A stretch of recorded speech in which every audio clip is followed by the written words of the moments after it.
शिरोळ तालुक्यातील यड्राव येथे कर्नाटकी बेंदूर सण पारंपरिक उत्साहात आणि भक्तिमय वातावरणात साजरा करण्यात आला। सकाळपासूनच पशुपालकांनी आपल्या बैल, म्हैस आणि गायींना न्हाऊ माकू घालून त्यांना रंगीबेरंगी रंग, आकर्षक शेला, झुली आणि विविध अलंकारांनी सजविले होते। गावात सर्वत्र सणाचा उत्साह आणि आनंदाचे वातावरण पाहायला मिळाले। मानाच्या करीच्या बैलाचे औक्षण सरकारवाडा येथे सविता देवी नाईक निंबाळकर आणि रामेश्वरी नाईक निंबाळकर यांच्या हस्ते पार पडले। त्यानंतर सजविलेल्या बैलांची पारंपरिक मिरवणूक काढण्यात आली।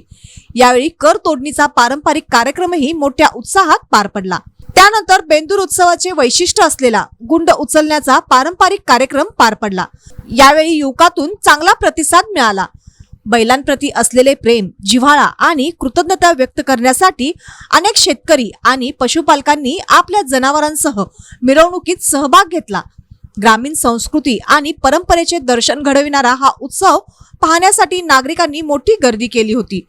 उत्सवाला शिरोळ पंचायत समितीचे माजी सभापती सत्येंद्रराजे नाईक निंबाळकर, सरपंच कुणालसिंग नाईक निंबाळकर, माजी सरपंच सरदार सुतार, अभिजित पाटील, विजयानंद माने, शिवाजी दळवी, मधुसूदन झुटाळ, निखिल बागल, बाबासो कोडणे, झाकीर मुल्ला, फिरोज अपराध यांच्यासह ग्रामस्थ मोठ्या संख्येने उपस्थित होते।